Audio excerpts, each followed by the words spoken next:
उस लड़की ने भागकर शादी करके तो मेरी नाक ही कटवा दी।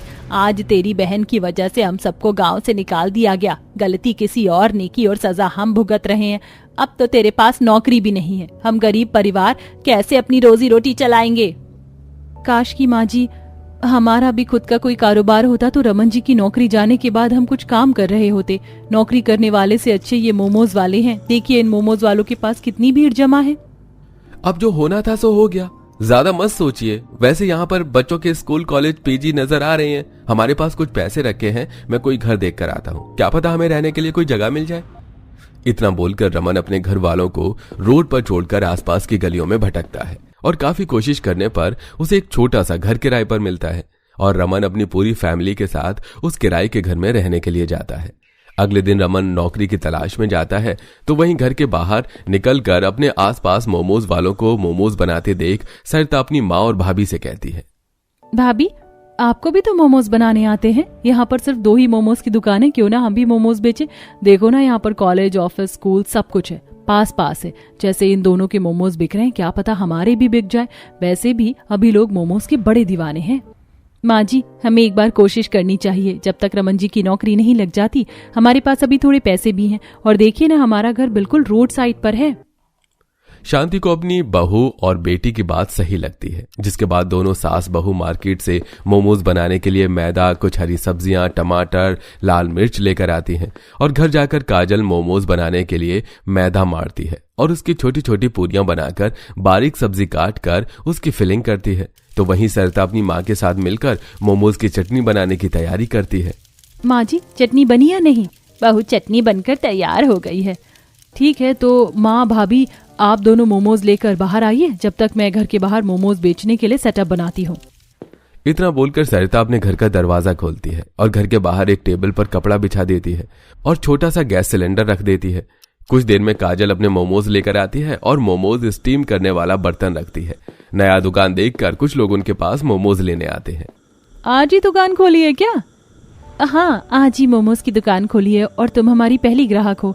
अब तुम ही हमें अच्छा रिव्यू देना, अगर कुछ कमी हो तो भी बताना ताकि हम उसे ठीक कर सके। यहाँ पर मोमोज बेचना आसान काम नहीं है। देख लो कितनी सारी दुकान है और सब पहले से ही फेमस है। पर कोई बात नहीं, अगर तुम मुझे थोड़े से सस्ते मोमोज दोगी तो मैं तुम्हारी मदद जरूर करूंगी। वो लड़की काफी समझदार और तेज थी। वो कम पैसों में मोमोज खाने के लिए काजल आशा को मना लेती है और दोनों सास बहू अपनी मोमोज की बिक्री करने के लिए उस लड़की को कम दाम पर मोमोज देती हैं। मोमोज अच्छे हैं पर उनके साइज थोड़े छोटे हैं और चटनी में वो मजा नहीं है। मोमोज की चटनी जब तक टेस्टी ना हो मोमोज नहीं बिकते। चटनी में कमी है पर जैसे मोमोज की चटनी बनती है वैसे ही तो बनाई है। मुझे तो चटनी में मजा नहीं आया। अगर तुम्हें पसंद है तो ऐसे ही बेचो, क्या पता किसमें साथ दे जाए तो तुम माला माल हो जाओ। वो लड़की मोमोज खाकर वहां से चली जाती है। उसके बाद कुछ ग्राहक और आते हैं और वो भी चटनी की बुराई करके वहां से चले जाते हैं। जिसके बाद काजल आसपास के मोमोज वालों के पास जाती है और उनसे उनकी चटनी की रेसिपी पूछती है। भैया हम कल ही यहाँ आए हैं और हमने भी अपना खुद का मोमोज का बिजनेस शुरू किया है, पर 2 दिन हो गए हमारे मोमोज सही से बिक नहीं रहे। लोगों को हमारी चटनी ही पसंद नहीं आ रही है। क्या आप हमें बता सकते हैं कि आप मोमोज की चटनी कैसे बनाते हैं? अरे मुझे क्या तुमने पागल समझा है जो मैं अपनी स्पेशल चटनी की रेसिपी तुमसे शेयर करूंगा? अरे अगर मैंने तुम्हें बता दिया तो तुम मुझसे अच्छी चटनी बनाकर बेचोगी, फिर लोग मेरे पास क्यों आएंगे? लोग मोमोज से ज्यादा मोमोज की चटनी खाना पसंद करते हैं। वो मोमोज वाला काजल की कोई मदद नहीं करता, जिसके बाद काजल उदास घर आ जाती है। इसी तरह 3 दिन और बीत जाते हैं पर उनके मोमोज नहीं बिकते। जिसके बाद रमन परेशान अपनी माँ और बीवी से कहता है, मुझे वैसे ही नौकरी नहीं मिल रही और आप सास बहू ने अपना खुद का मोमोज का बिजनेस खोल लिया है और ये भी सही से नहीं चल रहा। इन पर पैसा खर्चने से अच्छा है कि आप दोनों भी कोई काम देख लो।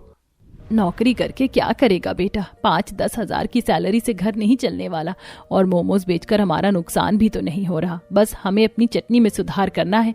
हमें कुछ तो ऐसी तरकीब लगानी होगी ताकि लोग हमारे मोमोज से ज्यादा हमारी चटनी के फैन हो। हम कुछ यूनिक और पारंपरिक मोमो चटनी बनाएंगे जिसे खाकर लोग कहेंगे कि ये इंडियन मोमोज नहीं बल्कि कोई नेपाली मोमोज है।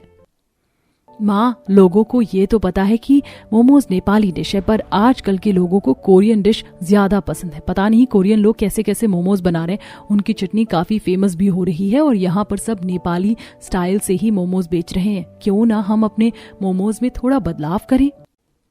सरिता सही कह रही है। मैंने सोच लिया है कि मैं अपने मोमोज में नेपाली और कोरियन फ्लेवर का तड़का मारूंगी। अब आप बस देखते जाइए कैसे हम अपने मोमोज से माला माल होते हैं और लोग हमारे मोमोज की चटनी के दीवाने होते हैं। अब जो भी हमारी दुकान पर आएगा वो मोमोज नहीं बल्कि मोमोज की लाल चटनी मांगेगा। इतना बोलकर काजल अपने पर्स से सारे पैसे निकालकर सोया सॉस, विनेगर, तिल लेकर आती है और इस बार वो कुछ अलग तरीके से इस मोमोज की लाल चटनी बनाती है, जिसमें वो कोरियन स्टाइल में छौंका मारती है और थोड़ा रेड फूड कलर भी डालती है और थोड़ा पकाकर अपनी नंद को चटनी टेस्ट कराती है। भाभी ये क्या बना दिया आपने? मिर्च, नमक, स्वाद सब कुछ परफेक्ट है। मुझे नहीं लगता यहाँ पर हमारी मोमोज की लाल चटनी से बेहतर कोई और लाल चटनी बना पाएगा। अगर आप ऐसे चटनी बनाकर बेचोगी तो हम तो बहुत जल्द माला माल हो जाएंगे। ये तो बहुत अच्छी बात है। चलो हम चलकर अपने मोमोज की लाल चटनी बेचते हैं, क्या पता सरिता की कही बात सच हो जाए। दोनों सास बहू अपनी मोमोज की चटनी बनाकर बाहर मोमोज बेचने जाते हैं और इस बार जब उसके ग्राहक मोमोज खाते हैं तो मोमोज की लाल चटनी की काफी तारीफ करते हैं और एक्स्ट्रा चटनी भी मांगनी शुरू कर देते हैं। ऐसे कहते हैं मोमो की लाल चटनी। यहाँ पर जितने भी मोमोज की दुकान है उन सब में सबसे अच्छे मोमोज मुझे तुम्हारे लगे, उससे भी ज्यादा अच्छी तुम्हारी मोमो की लाल चटनी है। धन्यवाद। आंटी मेरे लिए 2 प्लेट मोमोज पैक कर देना और चटनी एक्स्ट्रा रखना। मैं इस लाल चटनी के साथ ना सिर्फ मोमोज बल्कि ब्रेड पकौड़े भी खाऊंगा। मजा आ गया आपकी मोमोज की लाल चटनी खाकर। काजल की ये तरकीब काम कर जाती है और अब ग्राहक मोमोज से ज्यादा काजल और आशा की मोमोज की लाल चटनी की डिमांड करते हैं।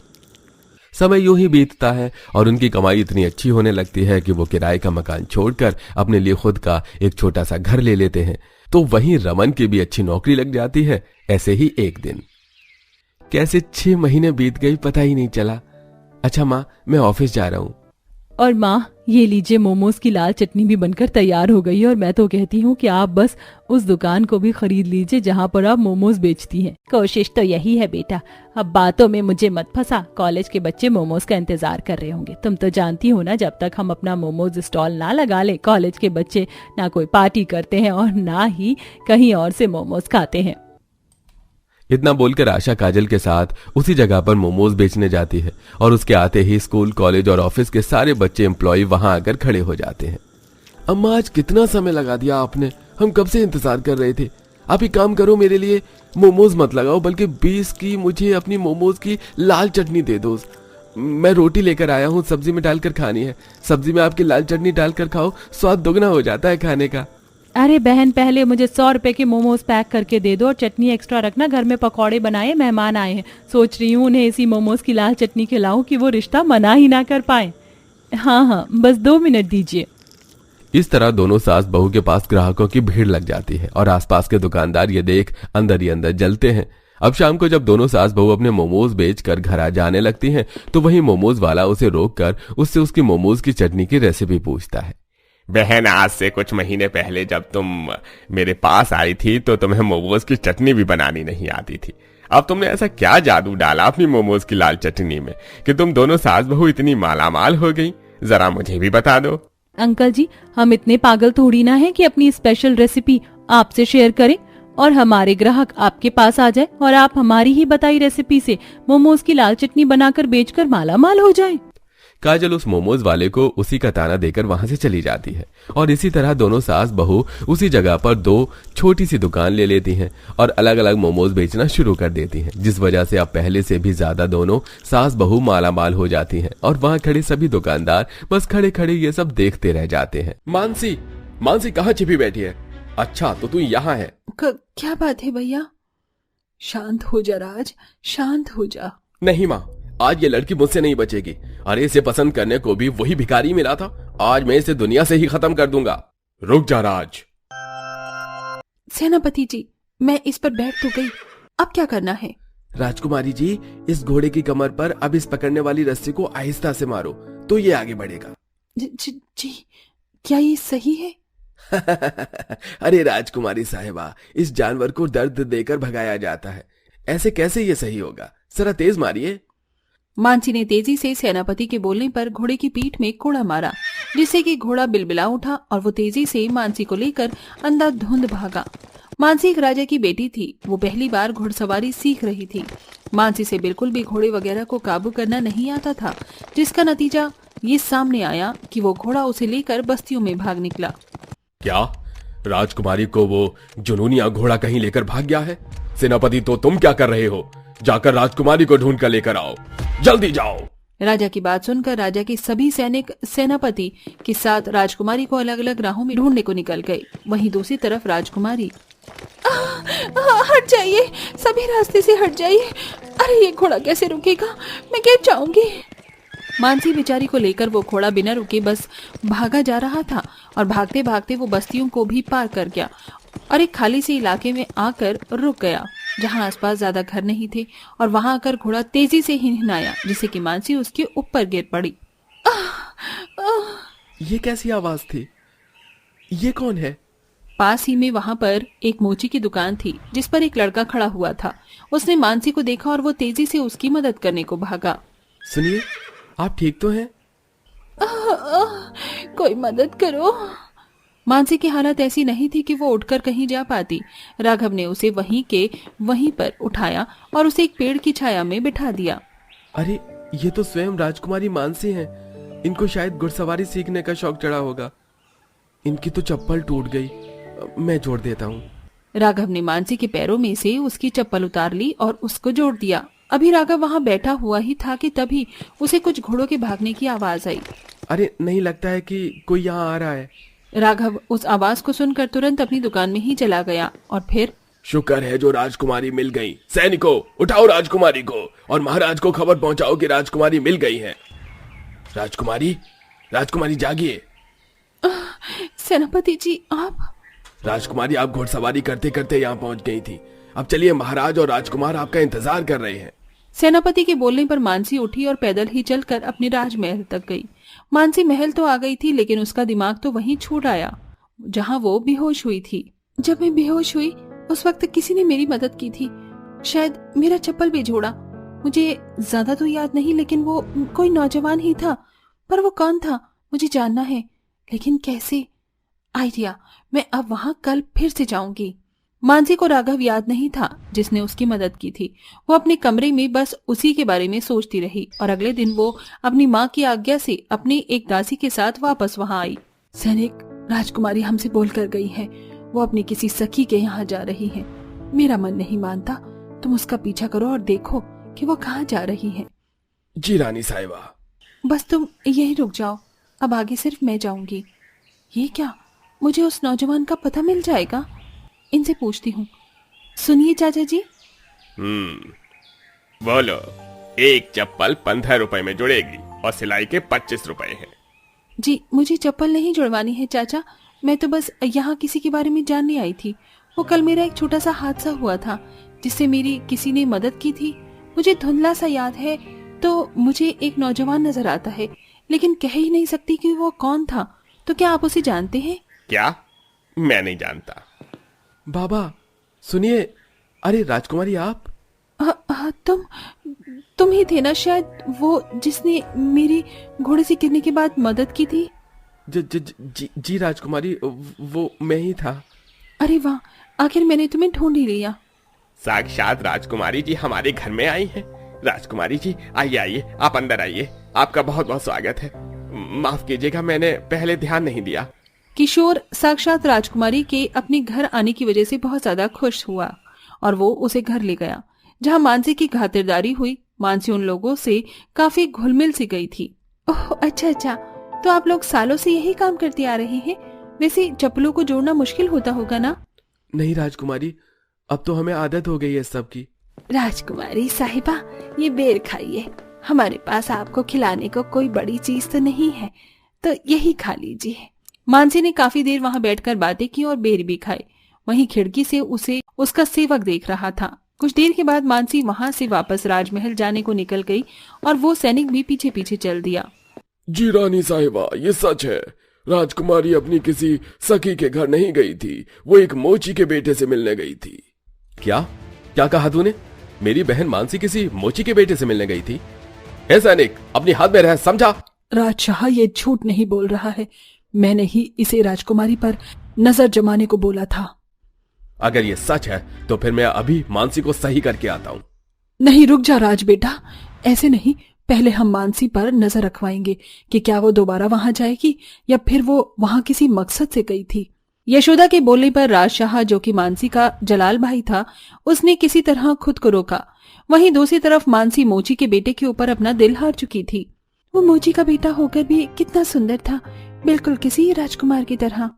ऐसे ही एक और दिन गुजरा और आज के दिन भी मानसी राघव से मिलने गई। अरे राजकुमार जी, आप यहाँ फिर से? बोलिए, मैं आपकी क्या मदद करूं?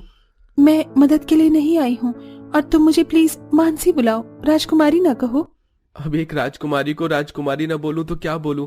अच्छा छोड़िए, जो आपकी आज्ञा। राघव ऐसे ही मानसी से बातें करने लगा और दोनों में दोस्ती सी हो गई। आज भी वो सैनिक मानसी पर छिपकर नजर रख रहा था। धीरे धीरे ऐसे ही दिन बीतने लगे और वो दिन भी आया जब मानसी ने राघव से अपने प्यार का इजहार कर दिया। लेकिन मानसी कहाँ छिपी बैठी है? अच्छा, तो तू यहाँ है? क्या बात है भैया? शांत हो जा राज, शांत हो जा। नहीं माँ, आज ये लड़की मुझसे नहीं बचेगी। अरे इसे पसंद करने को भी वही भिखारी मिला था। आज मैं इसे दुनिया से ही खत्म कर दूंगा। रुक जा राज। बाबा। मानसी मेरी बच्ची, तुझसे ये उम्मीद नहीं थी, लेकिन अभी भी सब कुछ खत्म नहीं हुआ है। अभी भी वक्त है, समझ जा। आज के बाद तू कभी उस मोची के बेटे से नहीं मिलेगी और ये तेरे बाप की तुझे चेतावनी है। अपने बाप की बात सुनकर मानसी मानो टूट सी गई। एकदम से ही उसके पांव तले जमीन से खिसक गई, जिससे कि वो बेहोश होकर गिर पड़ी। मानसी, मेरी बच्ची। इसको पानी वानी पिला देना, अभी उठ जाएगी। बाप और भाई ने मानसी को पलटकर देखा भी नहीं, क्योंकि वो उससे काफी नाराज थे। ऐसे ही मानसी को उसकी माँ ने ही होश दिलाया। कुछ दिन बाद, मानसी मेरी बच्ची, कुछ तो खा ले।